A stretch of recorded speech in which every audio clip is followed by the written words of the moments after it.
malumalu atu i he talamalu e whonua, lotu pe moe ako.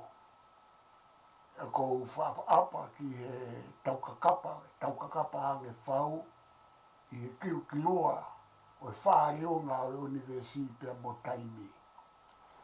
Pea kou whaapapa ki kakaitupu ai whonuan te whito ki he matakari nana wala o ana utolo a Kempelani, mananga Kempelani o kou whaoha me ai me he university lo au o e wahaope.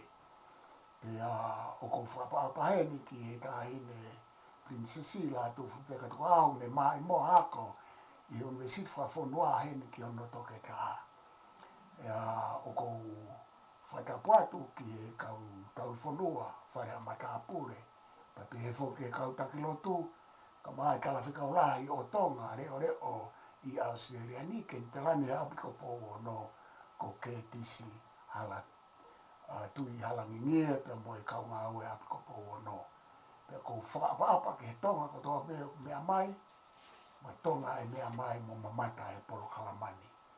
O kou taritari le lei hemi, Profesa toke tā te vita kairi, i loa ko maui tāwa he ako, pia me he maananga vai hi, pia mo e university, pia me BYU. Pia ko whamaro, whawhiwhia wito i lawa maa e whainga maari o maui tāwa he ako ko lawe. I o mo ua ka ko whamaro ai ki mau kaimi mo e tā i wā ke whahoko ai tau polo kalamba lo awai kai te uto e whaloloa ka te utuku ki a te ia ko e kawe ngā ene mo mea mai ki ai na uhike atu pe lea whapaparangi pe he te ma alu whapaparangi whakatonga ka te ma alu whakatonga he ahoni tu upea e tau kawe ngā he ko matoiri umai pea mo Profesa te ma alu ke rea whapaparangi o hange pe ko whaunga ngā maheni au e ma polo kalamba ka te utuku atu e Profesa Maui ka he wā ki kamata mo hoko atu pe utoki kau atu i pe malo.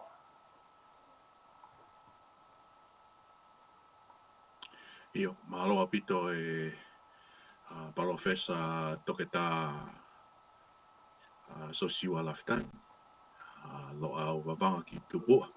Ai whainga maari ke whahoko ai tā vei tatala i he ope o whelawe i pia moe kaweinga mahuinga o e tatala noa whekawaki pia moe ako. Pea o kou tomo atuku peha whakatapu makehe ki he tangata i whonua o waihi. Ai a koe wheitu ia o kou lolotonga ngā ue ai mo whahoko atu e whatongia mo e puke whonua me i waihi. Ka e ata ke whahoko ai whatongia rea, mo e tala noa, mo e veita tala o e ahoni.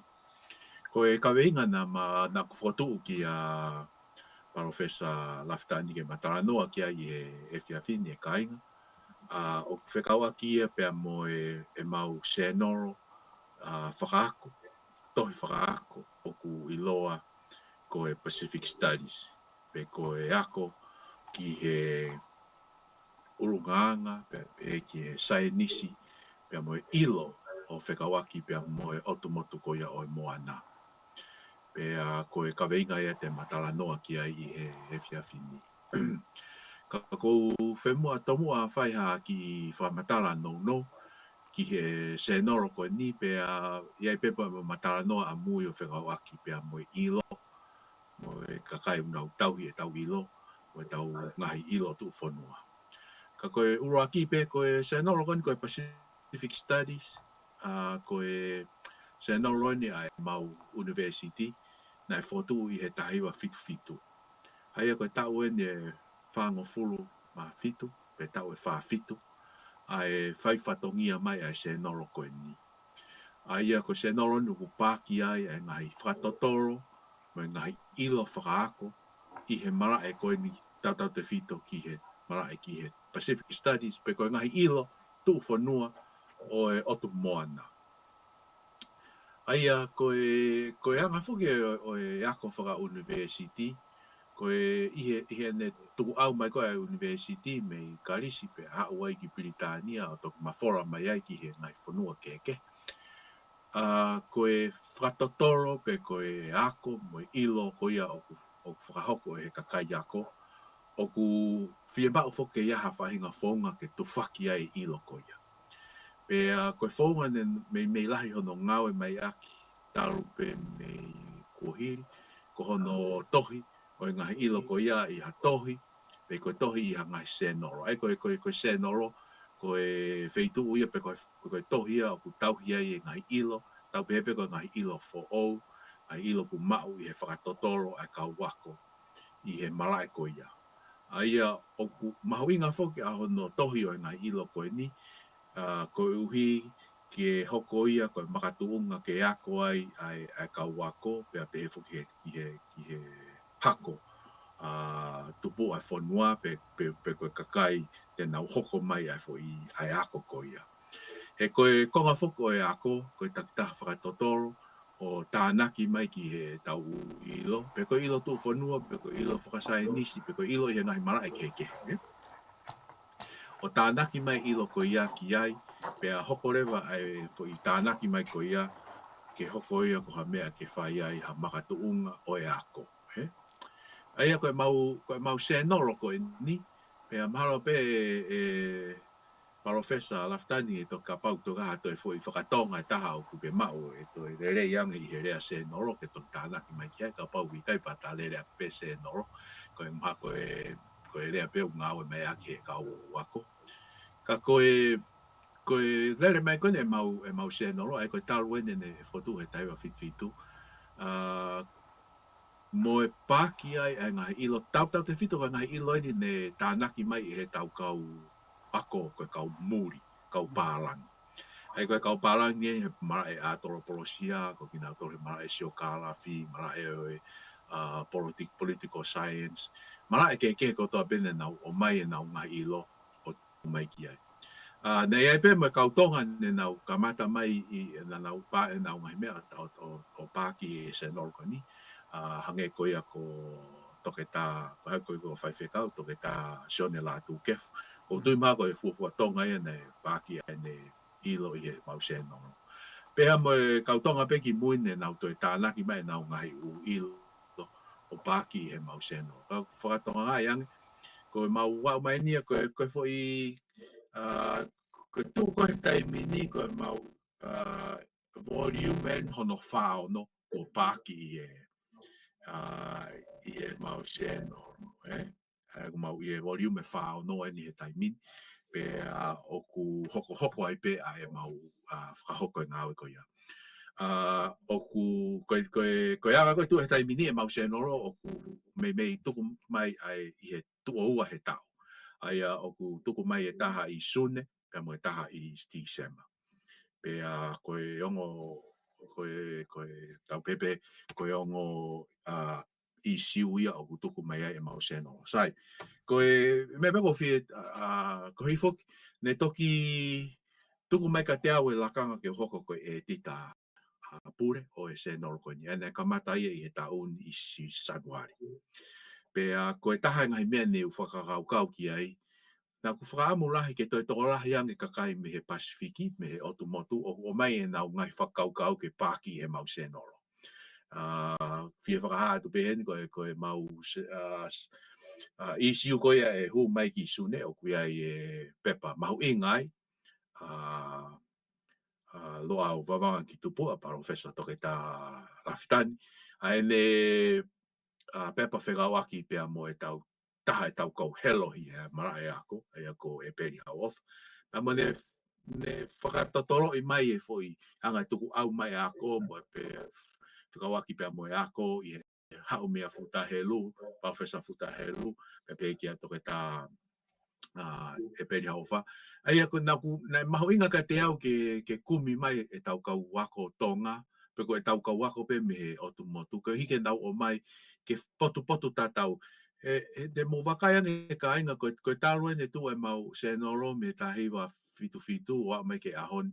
Ko e lahi taha o e u mea pāki ai ko e pāki e kau pāra. Pau sai pito pe pau fia pe pe he o mai ilo e kau palangi o pa ki ai. Kana ku loto pe ke tau whenga ke pot tau ke o mai lo a pe ai o ngo wakai e ho tau kakai. Ke o mai ke kau he se noro. Pe kulahi e mau ngai u tohi a mau tofi ka aki pa mo e filosofia ko e tā mo e wā. Ne o se ai fuke ma programa ki mo ke tā mo e wā. Aia ko foi filosofia ko ken ka mata mai e hufanga he ako mo lot Profesa Augustino Mahina, Profesa Toketa Augustino Mahina, pau kau at foki moau mo ni ke he pe mau kau ko to pe ku osi lahe mau ngai u pe pa ko mai o pa ka ko hu mai he fia fini mo fram mo ku fara fe pe ki tau kakai e tuku mai e nau ngai ka pau ku ya ngai ilo o fu fia mau ke o mai ke kau mai on o mai ke pa ki e mau se no hange ko ngai ngau mau inga lo tonga fa ko he lo au university pe university ko ya lo au pe foki ki he ngahi theory pe ko ngahi theory mauinga o ku kamata mai professor hu akau ko ngahi me ko ni ku mauinga ke o mai ke pa ki he se no sai ko uhinga ya ku ya e me ko se no whakaako pe mo mauinga ko ya ke fai ai fai ngawe ko ya ki hono vahe o ilo aia koe wahe koe ilo ko ia pa ku ave vai ke toki wakai ko mau se noro o ku uihe kau palangi koe peer review pe koe reference referee journal ai kono uhinga foki koe kapau o ku tuku mai ha foi article pe ku ave ke toko ua i he o mara ko ia ke na fai mai hana ngai mo na wakai foi ai tohi ko ia. Ai a ka paurewa e osi koe no tuku mai ko ia pa o mai he o toko ua pe ko toko tolu koe kuna uhanga lau o na whakapasi mai pa toki pāki le vai. Ai a koe anga ia koe o ngā ue koe ai se nolo mo ne lere pehe mai e mea. Ka koe ka meinga na kuloto au ke tau tāno ke honi kau ki ai pe mo e toi kau mai pe ki ai pe koe whaunga nai enu to tonu ke tau whai e tau wahe o e tau ilo whakatonga pe ku toi ha toi fonga ke heia ko o ku sai au pito fonga ron ku fralele mai he lo au university ange ko ngai u vitio ku kai ke pe ke tau to kitari pe ke tohi e ilo pe to ki vai i lo ko ne mai pe ko ia pe tau ngau e aki e teknologia o a honi ai ko whanau tama fokia ai sai nisi ke vai tau ilo o ngau e aki vitio mo ngai me pe ko tana ke pe a ke te kawat mo se no lo ko ni ai ko se no lo ko ni yo to ke kawat mo ye ki ai o ke pe ke alu pe foi me ta ka alu ko to pe alu pe video te alu pe to te alu we se no lo mo nga hi va ke ka ko pa ko me ko fi kamata ke kamata ke ta tala noa e lo a bang ki tu po e professor to ta laftan ka ko tu ka pe ka pa wa o to ta na ki ma ma fe ke ho ko te ta tala noa ke he kula hi pe nga me ko ka koe maha koe te whi whehui ako wha am kia ke tatara no ki ai. Pe koe whaunga nei eni ke tau ngāwe aki ki he tau ilo whakatonga pe ai pe maha toi whaunga ke hei. Mahalo lo au wawanga ki tupua. Malo pito Profesa Mauita Vahe ako. Ia o whawhiwhia a pito ki a te au ai prokalama koe ni. Pe o whawhiwhia ka te au ai whaifatongia koe o kuke whai. Koutui koe. Koe mea aia koe ki mo ke woko atu o kou whie whawhikai pa whakamalo i he ngā welahi o ke whai pe a mo e kai moa i he ngāhi turiki ke o i mala e a ko pe a mei Amerika lahina. Ko e kulawe i koe ke a hatau kāta ki pe koe whiwhia. Koe ke a hatau taha ako tonga e mua nima i e tau o me a whakaako mo me a whakawhanua ki Pasifiki, ki Moana pe pe whoki tonga. Pako tui ko mao e whainga maari ko e ni tupu ke whainga maari e whaako pe ia i o whaiako pe mo o ulu i o multi-department ni ka koe koe mea koe se no pe kai ga ku whakaukau ki a whakatonga ke se no lo kau sai pe hange ko lau ta ngā wak pe kau e se no lo whanau ka tō whata sio ki ai kaku wanga mahe mai whoke li rio mai ai se no hange ko manatu ki toi atoa e teori he aho i fui artikolo na mau ngā ue kai me kau kamapa pulusi atu he lo au e kāpea. Ta veo i mai masi ia e pēsia e tā, kai ke ukari ate e au kai. Kai tala mai e poko hame o kei ngāo e ake ai e teori. Ai a koe foi whakatonga whokia a whaiwhikau toke tā ikan moritoni. Ai a koe, pia kai ke ure aka o nofo whakaukau kai pau pehe. Koe tau kei ngāo e whuken ke ai e urea whakatonga ki tau maua urea whakatonga. Ai apa kulahi whaka ureaka koupe o kai te mo ne masi ipu kame koe ke ngawe ake hafu irea whaitonga. O kou wha hanga pawia pe he ka iwai ni i koe wawanga. Ka koupe he pe o whi mao pe ke tau toi sio ki hafo i lea pe whito ki tau tolu koe ni he lo au mo koe ko koe ke me taki mua mai e fuita whaako ia mi hena. Ki he teori, pe koe ngawe aki pe teori, ka koe hange pe koe tala noa koe ke se nolo, e kou whakaukawa koe ai koe o hanga o tohi koe e ka porokalama ane nai koe pe, koe haka e me, koe Pacific Studies,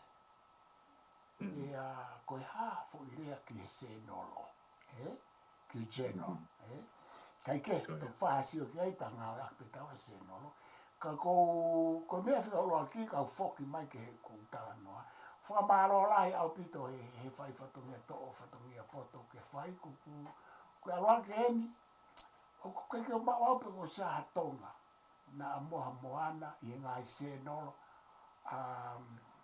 se nolo ke Pasifiki ko aloha taha o ulu pe taki.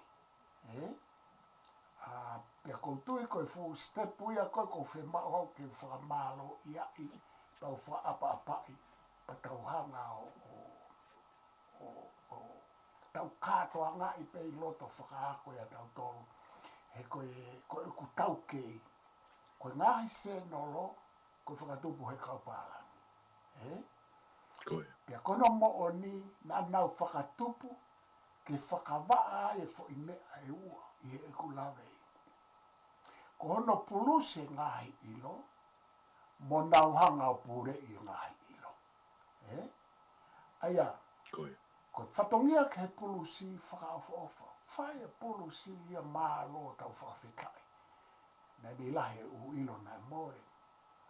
Ko konga koe ke he nau pure i tau ilo, ko konga e ko palo pare ma i ai. He koe whau he kau pālangi, pa nau heke rewa he sea o e u se nolo katoa.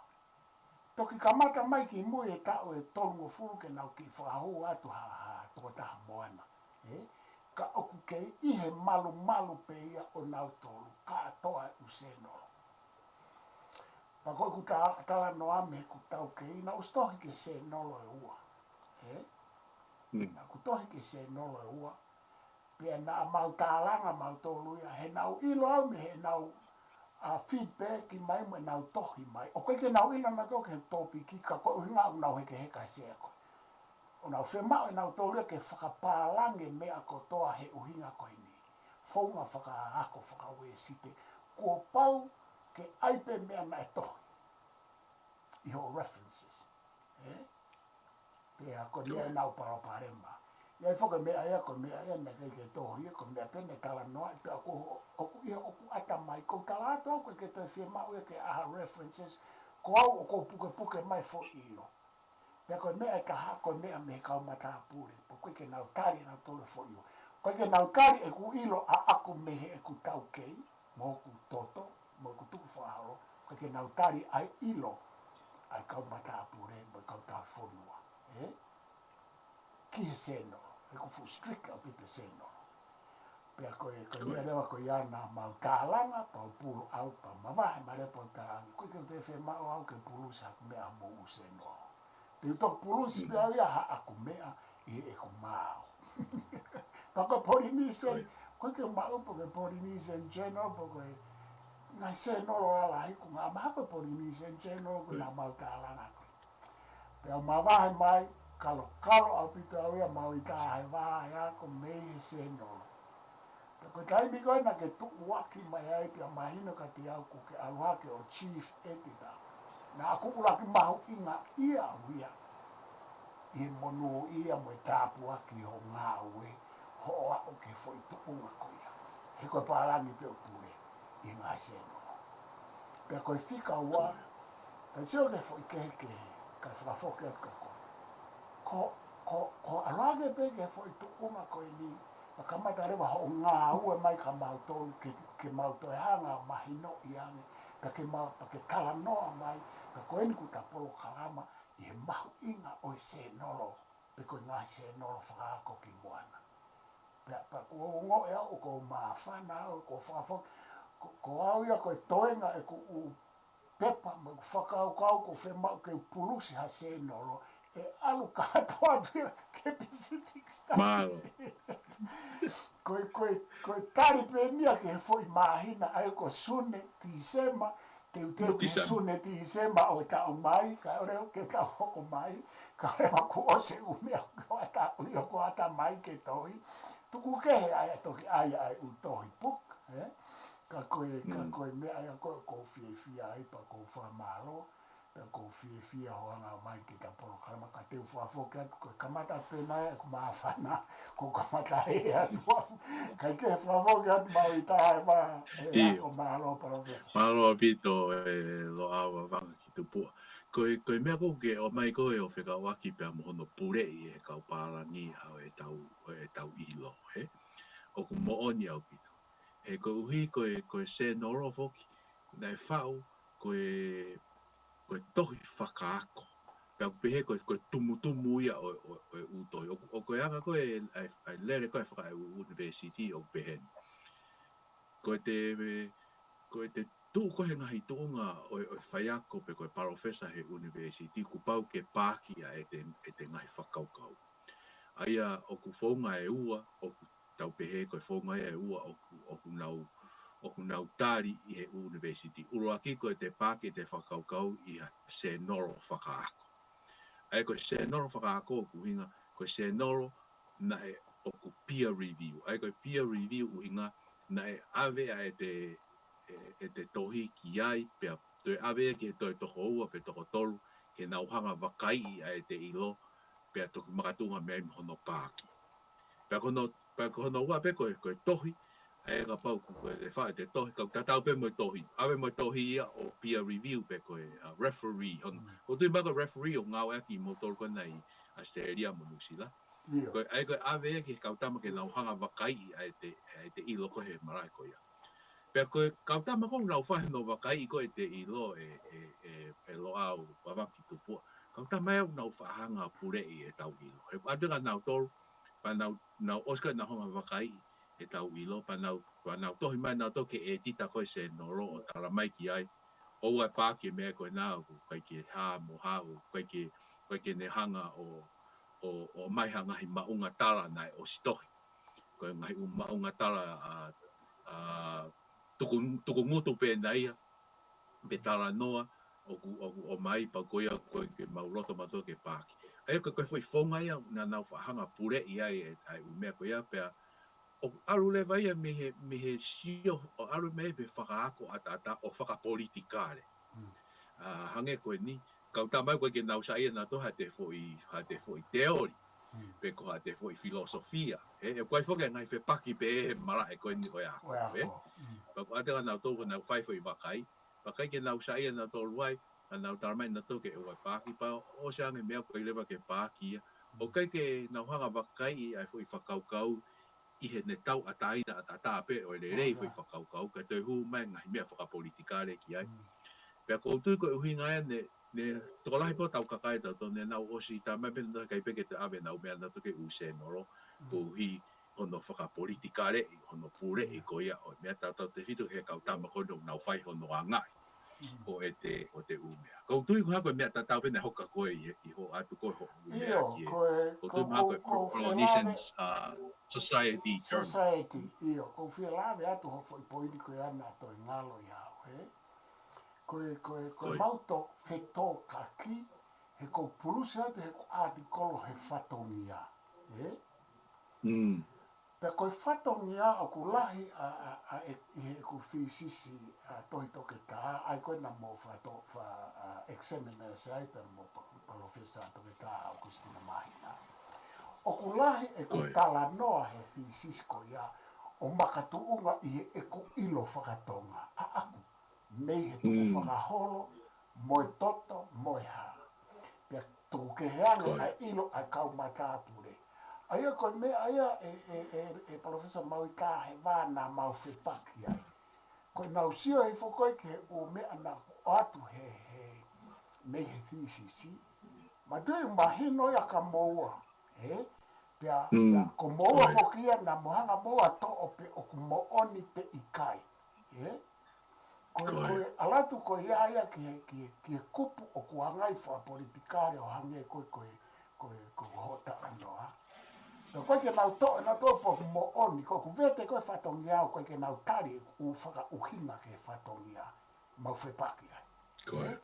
Pea koe nau tala mai he, koe kai tohi e u vete ea koe a pang moni pe nau tohi. O kai whuke tohi, ai u vete e nau whahi e a tohi.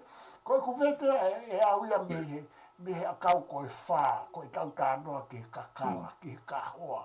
Sangu te kai whuke ahau mea, ko professor ko nei helo pena e me umau, kau te kai ne whato tolo ia ki he kakala. Te kai whato tolo ia ki he kakala whato ngā, ko ne ngau e aku ia, ai kakala whato ngā, ai ake umau.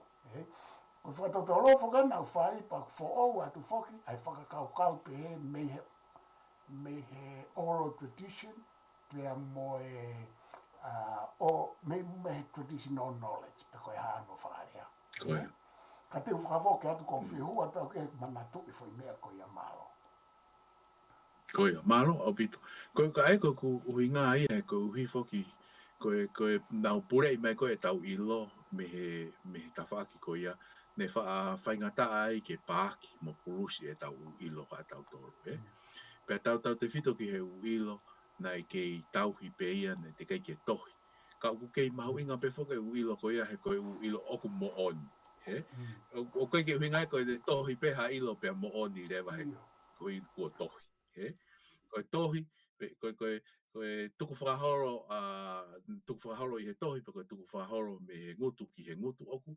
Koe mea tau sivi pe oku mo oni e ilo ko ia pe ikai. Pea koe ai e ku hu mai koe ni hoko koe e tita koe mene u tokanga lahi ki ai. He kuhi e Professor Awanga ki tupua. Na ku ki o ngoi au pito e mene hoko ke tau tohi koe ni kia Professor e peri hau ofa. E ne mahalo pe, sai pe ke wahe pe au he ku huku o si mea. Na mau, ngau e a toke tā tina puru, o tāna ki atu e mau ko toa mau tolu kautonga whekaaki pia mo Professor e peri hau. O whau ake e tohi, mau ngahi u wahe ke.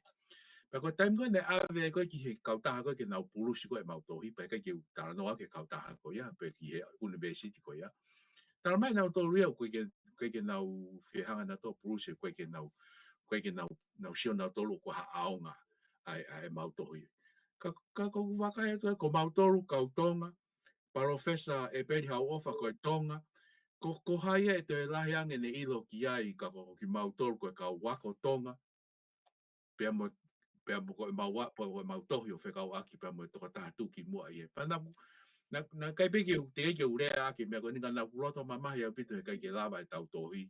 Pea koe mea pende hau ke te au kai aha whainga taimi te wa oi ka tuunga o hoko koe e tita. Te whenga ke o mai e tau u mea tau toruia, ke o mai o pāki ai he kuhi uhange ku keke nau. So koe ni oku o stuku mai e tohi ia, whekau aki mo e peri hau ofa pea ku whaafofa pito pe ko sio keu. Ke pe me nihi e tau kau ura he rap tohi nau kau mai ki ai, mo e kau muri. Ka koutima haka pāki mai me hena me a seria, pa ku whaafofa pe mo ia, Kako pehe hane kai ke hangai e university ko ni o tari e tau o mea ko hiko tau tolu tonga. Ulahi tau e tau whiohi mai mo e peri hau ofa. Pe kai ke nau hanga tari e tau mea. Ko Ia, whai mea e nau tokanga ki ai e parofesa. maui tā wāhe ako, ko kutoki ilo i mea, ne ke maule rei au ki ono uhinga. Ko uhi ngā e. Ia, ka koe upepa le lei, ka kano le lei, Pepa le rei a pea koe upepa le lei a tau tolu, kai ke. Whakamālo ko mea koe koutou fia mai ho fui tā noa koe nau mahino ka te au. Pea pakapau nau ilo ai uhi ngā nau kaupe maalo to mama. Kai ke fu mau pau whakau ia pa koe ha mea o ku tua ia ia. Moi kai ke ilo ia ku recheck mai. Kai ke whafoki at kai tatu. Koia. Ai ko ngahi mea ko ia e ka inga ki hanga koe ne tau sio koe ki me tau lere whaka university hange koe koe ngā mahuinga whahoko e loa university. Ko e tau ilo ko ia mahuinga ke tau vahe e tau ilo ko ia pea tau kei pure i pe tau tolu e tau ilo ko ia ke koe uhi ku hao e kakai ke hei au mau nau toke tā pea mau e nau ngahi matai tohi e tau ilo kai ke ia ha tau mau ha tau whahinga re a tau tolu ai. Pea koe hange koe te tāno to tonu pea koe mau se noro koe Pacific Studies koe tau ene whawhitu. E ne lere mai koe pālangi pe me pālangi. Aho no whakalere mai e mau se no. Pea kai ke wilo puka hame ne si hao ho huha ke ai au o maharo pene ne mohe kau tama pau si huha ke ai. Koe ui ngā o huha ke koe fūrahi e talo to mamahi he se useno. E ko koe pe po au o kutahanga o tala noa i e talo to mamahi he whikau aku mai useno lo koe ni whamoki atu. Koe, o loto papai. O tatau pe mo au professor. Babanki tupo. Ne ai ku pepa aku ne ave ke use noro hen pe tau tar mai pe na to rio ke na utali ke ai uhinga ki ha mo. Hange ke tai me ni na tar mai na to ko hai ho maunga tala. Ko hai to ton ke quote mai e to ta. Ko tatau pe mo ko. Mai me pe ko ilo me ku kui.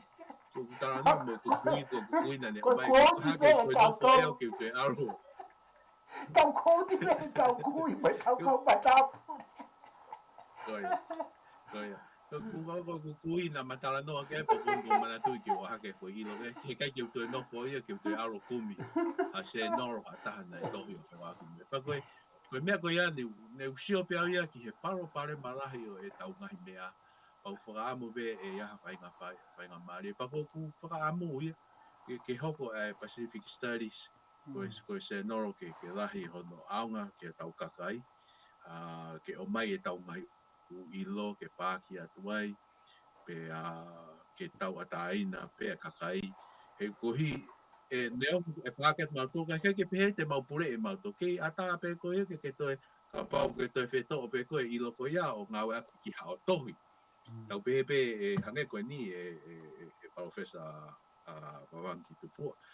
Ko ho vahe konu o mai koe ni ka pau ke loto koe ke to ate vahe koe ato e whakakau ho i hao tohi e kau a tā au pito pe ke pege mau tapu e mau tau ko hina o spaki a mau tau pe mau whakata e mau tau ke o ai to e ngau e koe ngau e whako e ni nai os kamata mai whoki e professor Futahelo pe mo e peri hau ofa i he naki se nor nai ui koe whaikau haro peu ke mau ki ai Professor Lafitani na senor ko fai kava pe na koutu mahalo ko volume na o hongo fu na kamata mai ai na kana sho ke na mahuinga pe lere ia pita na kamata mano ngau e aki pe na kai ke fu mau tonu pe ha hinga na ngata ai ka wau ke ahoni ke lahi pe ngai mea i senor ko ni fai kava o tau ke foki pe ki ai na e ngai ilo lere ne tau mai ai ka ko ku whaka amu ia ke ia ha whahinga whaunga pe ke hoko e senor ko ni Pacific Studies ko ha whahinga whaunga ia ke tau ia e tau ilo mo tuku whakahoro ai pe ki he kahau. Ka koe fo i whakakaukau ia pe ko tau tolu ko ni ke he mala e ko ia o ia ko tau te fitu ke university fe ma fo kia ka pau o ku te whaamu i ke hoko te ngāwe ku pau fo ke whaha o ku iei u feitu abe te u mea pāki ai moe hafu ko ngā whokia o hono sivi ko te ngāwe moe sivi te mea pa ko whaamu pe ko mautoro kona mo i he university ko whau ngai ni o maha mo mea pāki pa mo ngāwe akia i he taimi ko mo aratuai o mo taimi ko hoko mai tau whakatau no wakai o mo ngāwe ke kau atu ki ai. Pe ka wai pe mo tau umea ko ni hange ko ta programa tau ko ni au o tu mau pe ke kau he ku CV pe ko ku resume ke ha o ku ke hoko atu pe tau ngau ki hono fa o i lo hono wahe o i lo he ko ngau fo ke university ko ngau mau inga ta hai university ko i lo hono fa o i lo o wahe mo i lo ko ka koe ka ngai kau pa ko ko nga peta ko fe ko tau ka kai o ku ia e mau e to ta ko copy editor ai ko to ta ko ia te ngawe ki ta fa kalama e fa ia te mini tau fa tau ki mana wasi na o mai o mea ko te kai ke fu le fe kalama o te to ko ia ko foi mea ko fa mau ki ai ko foi fa kau ke o mai toki ai tamake he toki ngawe ki hono whakarerei e kalama. O koe pe mau tama e tita matu tendo whakarerei ho kalama. Koe fui whakakaukau o kumau i ngā ke tuku mai. Pe toki ngawe ke mau e tita mau. Toki hui ke oa te ke pehe e kuai e nihu pe. He kai ke upā ke kuilo koe ke whakarerei e ku kalama whakapālangi. Pe tuku e pe ko ongo e au kumā mo mea oa. Ko whia whahāt pa ki motoru e ka inga. Koe mea mau i ngā tohi o ilo pe hape whahinga tuunga uiai, tuku mga mautoro, toki ngau e ta mautoro ki hono whakarerei e ngai tawhakoi. Mako ki tawhaki e tako roto ke wahe atu e whakawhai ngofua e tau ngau e parofesa. Iyo, koe ame koe poini whakaosi koe nau ke o mai oku. Ka mata rewa ke tau sio atu whakaloto lahi ki ho tau kakai. He ku ange ko poin fasi. O koe ka kai o nau lava tohi. O ku nau lava o ai e nau pepa e nau whakaukau. Koe whaavai ko inlisi. Pe aku lava pe tau tō ria tohi. Koe alu koe ki pese te au ai inlisi o koe palo pare mai ka ki tau tōlu koe na tau tupu ake he otu motu. Koe kia hatahai. E hao mia. Ka ko uhinga ko ho fu itala noa mai ko ia hono whakaloto lahi ki kau whanongo na mamata mo mea mai ke tau polo kalama. Ka pau ke lava tohi, ke o si lava pe ko tohi ho pepa.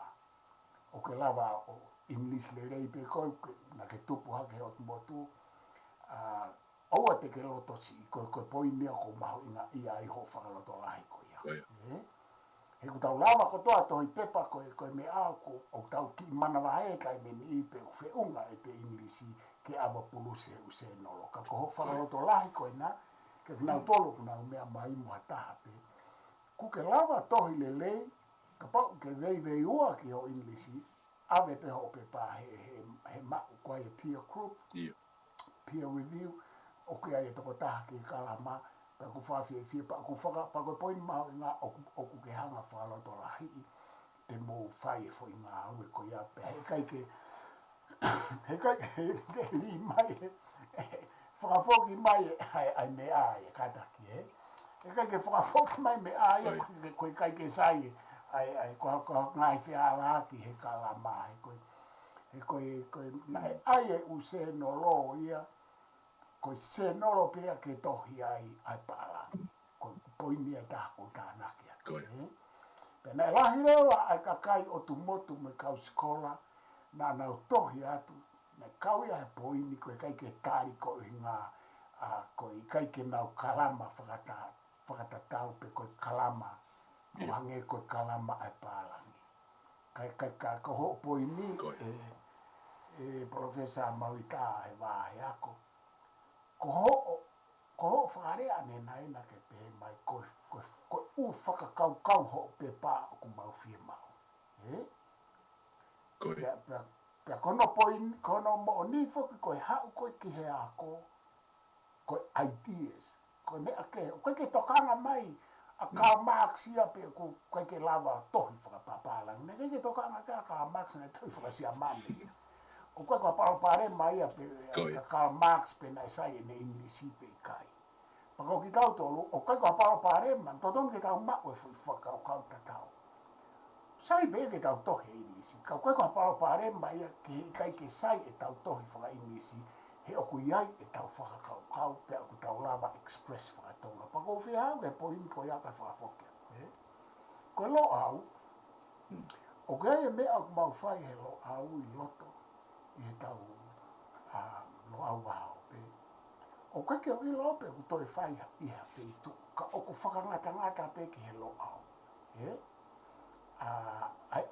Oku hange nia ha foi experiment nia oku manga au e kemo professor ni fotu akau ki whanau ako. Aia ko ku ate foi whakata taha. I ume oku whai I loto he lo au, whekau aku me takawe I ngā, ka oku I kai, ko I lo koe ke whai a au university maha. Koe mea koe ko hono ai e tamasi I, ke ulak whakakau ia pia tala noa. Fika uluaki a he lo au. O kai ke fika uluaki tohi ia whakatonga pe koe tohi whakapapala. Maari.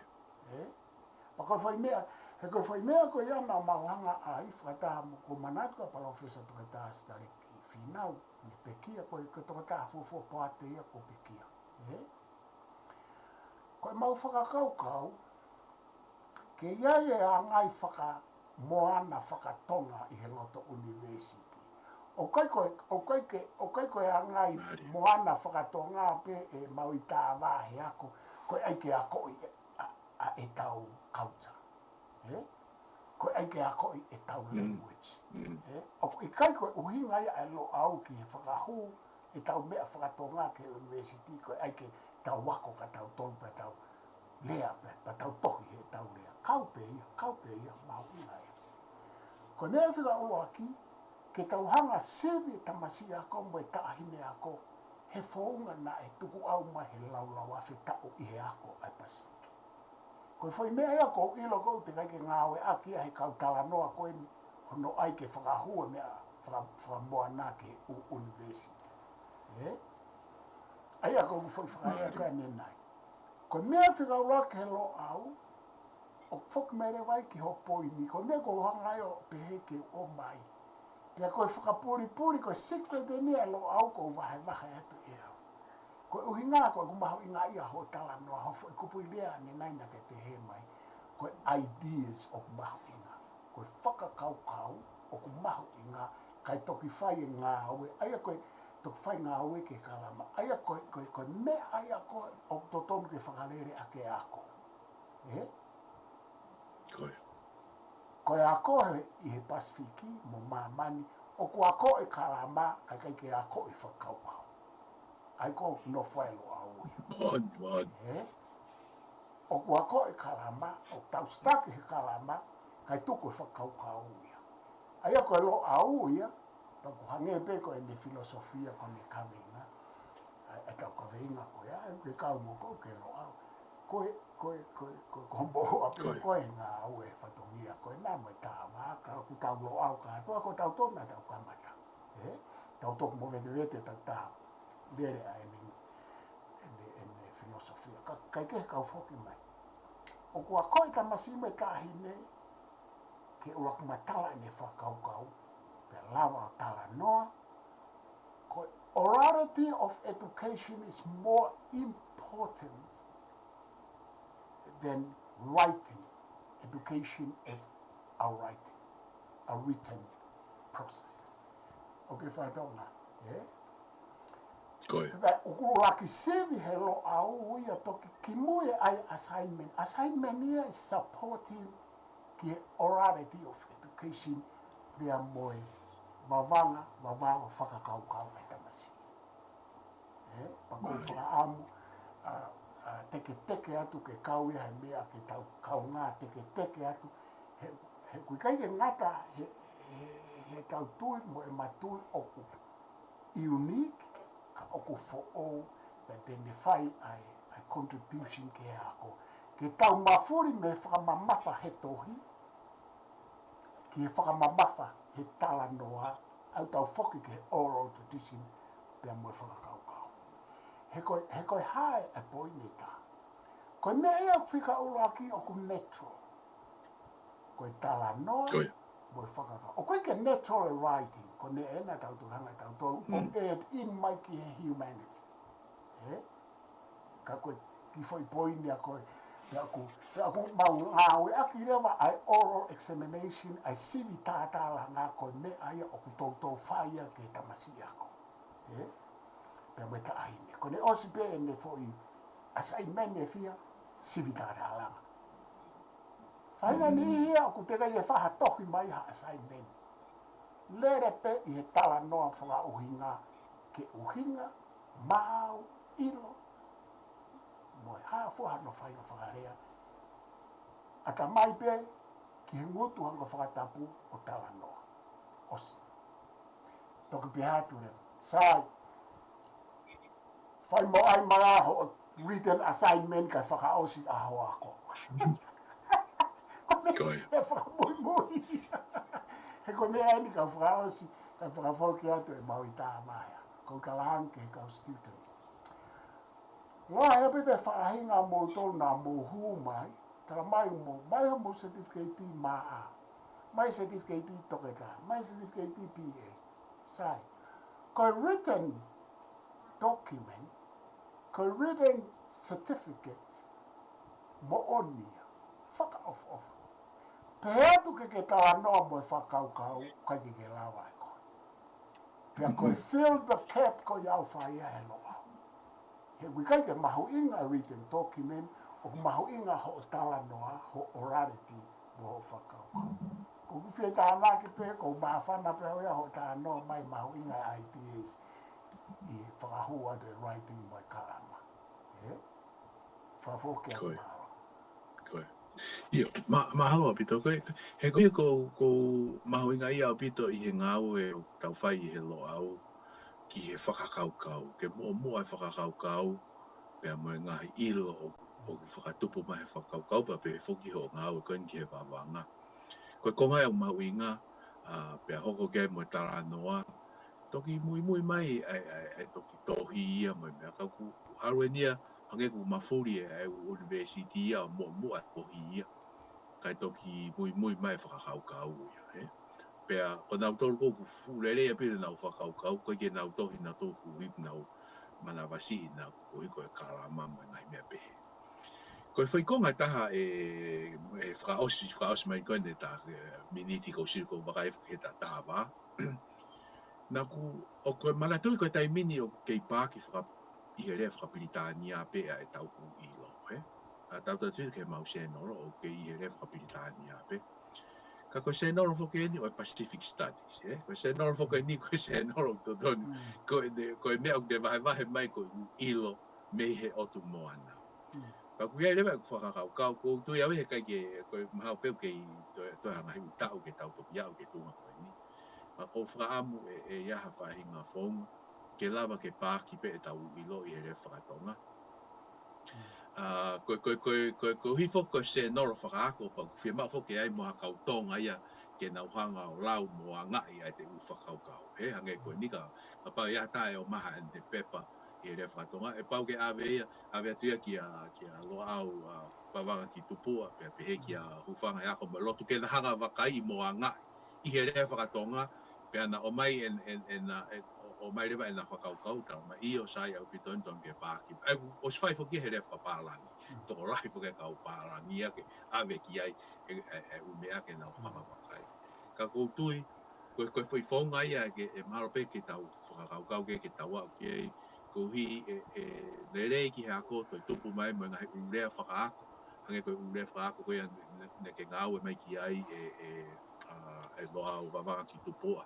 I he umara e ako pepe ki he tawhaki koe ne political science na ke ngau kai mo Professor Koroa Matangi. Koe whaunga ni e lawa ke tupu raki e tau urea whakaako me ngai, ko hono pāki i ha se noro, i he rea whakatonga ka ka o si peer review mo na to pakai whakaako i he ka wako whakatonga ke nā whai whaka. Ai ko mea ko ia, ko tahape ku ngahi vision e ke kahau, mahalo ka hatau e ua pe tolu me heni pa toki lava whai whakaukau ko ia, ka kou whakauwhaamu ke oua e tawha tahape tau mea ke toki pāki pehe rea whakapilitania. He ku ngahi mea e tau ilo toku mōre ia, e taim kou kuriri wai me whakatonga ke whakapilitania. Nā pe he rea whakatonga, he ko sinoro to pe tau ilo tau tau wai. I he ne huma e pe rea whakatonga. O whakaukau mai ki tawaki ko ia lo au. Io, ko mea maho inga mahalo ko tala noa ki he se nolo, ko proseki, maho inga taha ia o tānaki mai ki he teke koe ni pa mo e whakafo o reform o kuke whai ki he se nolo me inga. Ko ku whatoka ngā i ko ho whamamafa i ideas, i whakakaukau, ke hanga teke mai, ko e taha ko ho whamamafa, no whakaloto la hi e kaukau wako, mo e kaukau professor mo e toke tā ke tohi, e tau umea, ki Pacific Studies. Pea koutu ko e whainga maari e kou whilawe i he ua ko iaho poini, ko e whainga maari e nia ki Pacific Studies o alu akepe o Chief Editor, hono whakahua e whakakaukau koe ni koe kāno ke ideas precedes i hatoi mea. Pea koe whika wā, koe whakaloto lahi i a e tau moana knowledge ke whakautu a no whakamā opo o i kai whakangata e hatoi whahinga uhinga whakapolitikai. Ko ne hau koe ki se nolo whakatonga, mau es whakaukau pe ki ai ka i he lo au, whokia whakangata pe ki he ngā ue i loto he lo au, ai mafuri ai mea kotoa pe o whakatonga. Te whakatata hange koe, te whakatata koe lo au ia o ku whapalang whakatonga, ka o ka pau o ku i kai kia palang ia i kalasi pe koe tiuta koe ia o ku whai ki hataha. O kai peke whaharea whapalang. Toki ngā oe ake peu rea whapalangi i whai ako. Koe semina o whakatonga, koe hāfua o whakatonga, koe oral examination, koe sivitata o whakatonga. Pea koe tohi koe assignmenti, o ko oange pe ka aina ia ke whanau ako overseas motonga ke whakatonga po koe whapalang. Ke le mea maari ai le mea maari ai e mau i ka wāi ako whilawe ake u mea kau relate ki ho tānoa. Koe kau ako katoa e lo au, o mahau ka toko ua pe he taimini o nga tohi whapalangi mai e na upepa. Ta tau pe a muri pe a motonga. E sio kei te ke whakafuafua i mea i ha whaahinga whakaukau ke mea o ke ka anoa ke ai hona mahu inga. O ko ulaki sio au ia ki ai i he lo au he koe ulaki whai u sivi whakatonga ia moe ha nei ulaki whai whakesi a tau kai. Koe. Ulaki whai e ako whakatonga, tohi thesis whakatonga i si a tau kai. Ka koe tau ka anoa whakenia he re volo o university nei kai ke whai aha ai mea whakatonga. Mahina si a tau kai ia koe local institute, tertiary institute, a tonga i lea whakatonga i tonga. Aia koe no au ia ko whewahe ruki ke sio ki hono mahu inga. Koe tamaiki eni na e whanau i muri pe unaunafu i muri motonga, na e whanau i tonga unau rea whapalangi. Ko e nau assignmenti o au ki toko taha. Koe lahi kaha foke u pepa e lo au koe ke tohi fisisi tamaiki ngau tohi pepa. Onge pe ai option koe. Ka koe kātoa o mea koe ni o ku whakatonga. Unau tohi whakatonga pe. Ako wina ka anoa pehe, whai ako, whai e sivi tātala ngā oral examination whakatonga, tuku kehe ka pau koe pehe e tō tā koe ake whapālang. Pe ka pau koe hawhikas pālang. Koe majority whoke ka wakoe lo au koe kau tonga. Kai ke, kau whoki mai ke se no, ko whi ka anoa pehe ke umea koe mahu inga ho ka anoa. O ku whai e umea ame whakakau ka koe se no, na ai e mautolo e se nolo ia i he lo au ka koe se nolo whakapalangi pia i he website. Ka na e whai e whakakaukau ke se nolo whakatonga. Ka koe tūko e kai mini Ko uhinga ko koe o ko ke hanga te ke I mai fo I tawhaaki, ko kupu peo e lo aupa, ko kupu e on Moanen Scholarship. O whi mao re vai a ke tau ngā au whakataha tau tōlia ke fo I tataki ko ke whai mai ke tau whau ai fo I whakaukau o poua hosi o ke se nolo ina global, ina regional level. Pa ko pou laia, o kai ke whakaamu ke tau tuku ke a tau e nima, ko whaamu hange ko ho whakarea, tau e ua. Ka pau ko te lava, o whaifo I viso neke tau sio ke tau e ua, ke tau e tolu, he ko fuwhie mao api, ko ku sio koni he loto lo a upe ia. Ko tambai ki ia, nau poto le re whapalangi sai e nau lea sai nau to, nau whie tohi whakatonga pe nau. Whe mao pe nau to ke ai, whe mao pe pako, ala tu koe ai u mauri media au nau to sa ia pe nau tolu ai, ka u nau lawa tohi lea le re whapalangi. Ka whakawhokea, whakawhokea koe ngā koe tataiwa.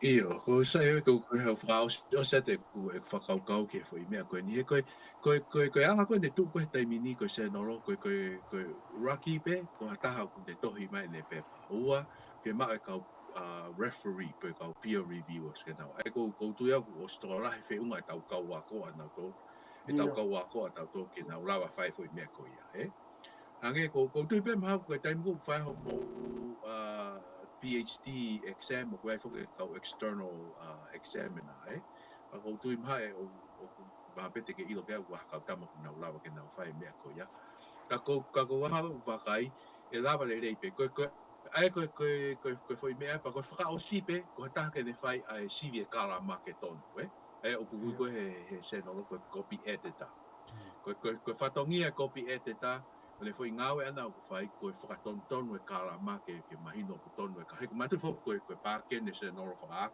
pa ke tonu e karama pe ke ne tonu taha aia ko ngawe ko ia ka pa we te ko sio ko ka pa ma ko to foi ka tama ko ia to ta ke ne fa o mai ne pe pa hele whakatonga ka tama ke na fai hono anga pe mo to ta copy editor ke ne fai foi ngawe ko ne lava ia e ko hui ko ke te a wi o si to la fe ma tau ka wa ko ta to te na ra ke na fai e foi ngau ko kono anga no whakaton ton hono wakai o foi whakakau kau I he rea whakatonga pe ana ulawa ke na tara mai ko whakakau kau no rerei pe aku mooni pe aku toton mau watu ke paki he ko kau tama ko o na fai ko no anga I mono whaka o hat me wi whaka to kau review o pe kau referee o ku aka na toi foi mea tolu ke nau tohi mai ai uruaki hono tari ke pāki e pepa ko ia ko hono ua ko hono tari ke pāki ka whi mau ki enga I mea ke awe o toi whakarerei he pepa ko ia ngai ko nau tara mai ko sion ke pepa ko niu te kei ke ne aha ne lau mai ke foi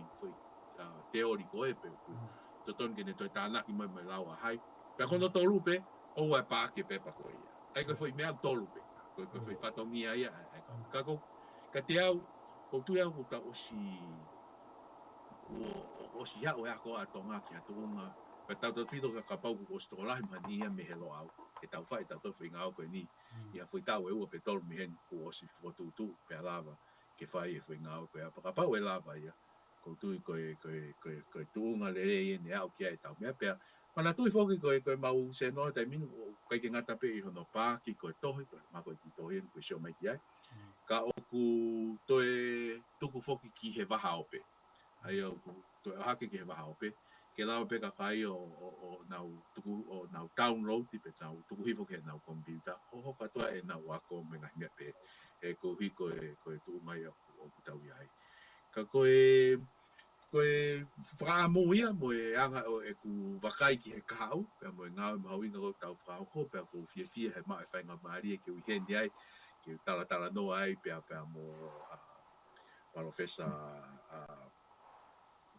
Laftani Professor Toketa Laftani ki he marae ko ni o ya ko pe mo no tau hi tau ilo sai o koe mea ko fia o se aki o koe ke uhinga ke toki paki pe ia se noro pe toki mahuinga koe programa ko ni hanga programa ko no mau fai I he video mo ngai mea ko ia ko te konga pe e taha hono tau hi o tau ilo tauhi pa mo whakatoronga pa mo whai ngai mea koe. Pa ko pehe, ka pau e lava kotoa ngai ko mea koe ia, i he tohi, i he taranoa, i he vitio, moha to e whaahinga ta whakipe.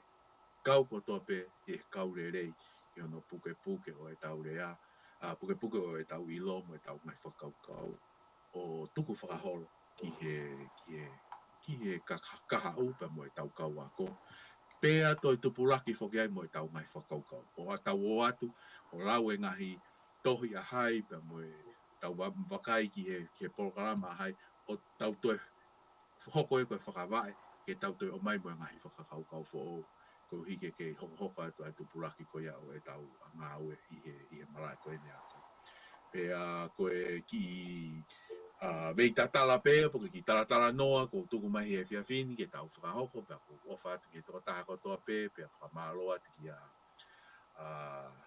loa wa wanga ki tupua, professor toke ta sosiua laftani, malo a pito e mau whainga maarie, pea ko tui ko tato e ta whoki mai e ta programa hoko, te ta aurewa rea whakaparangi, ko hike ta tala noa pe e kape inga tatau, ko ia pe, tatau atu mai ofa rahi atu ke tonga o toa pe e korope pe, malo. Malo abito profesa toke ta David Kairi, mau i tā wāhe ako, a lava le rei, o ufi le rei ngā ue lava wha ofa au pito i ta proklama, pia o kuke hanga holo i mai a Pacific Studies Journal i he uhinga, mo e whaunga whaou, whaunga ngā ue mo whai aki, pia o mai mono whakaukau he no mahu inga i he rea whanopalangi. Pia mo e whakaloto lahi, pia hange koe poini nā ke hanga omi ane nai,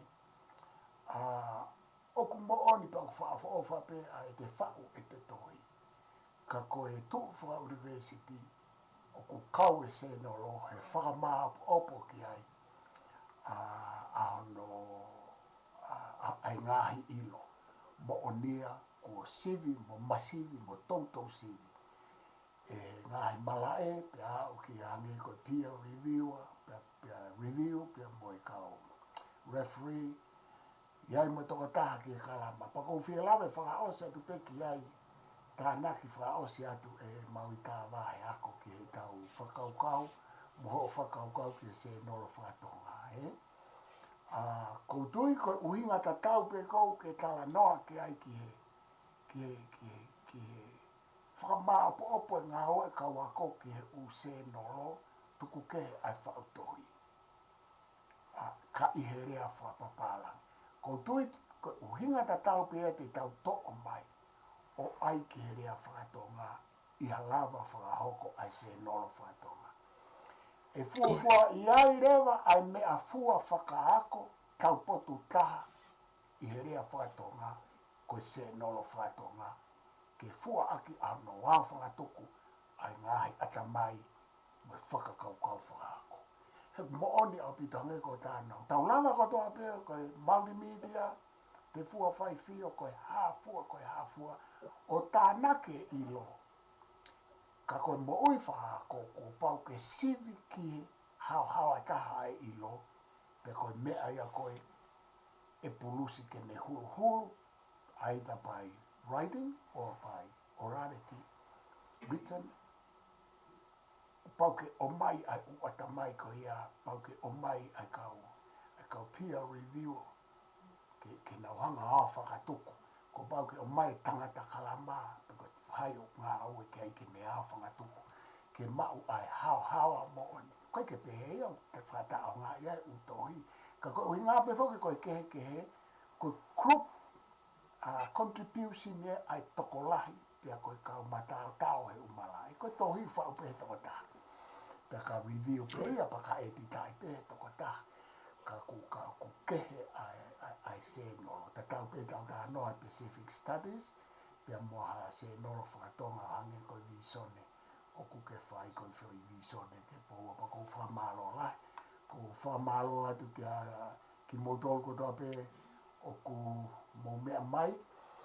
Malo, pa kou whamalo lai kia te koe Professor Mauita Wahe ako ki tuku taimi mai pia mo wahe mai kai ke wahe mai pe Pacific Studies o ngata ai ka ko to wahe mai o mea ki ki tau tō ki he tau rea whakatonga. Ka mālo api toko ofa lai atu, ofa atu ke whamiri, ka tau tatau ai ka tau toki hoko atu. Mālo mo mea mai, ka mo mea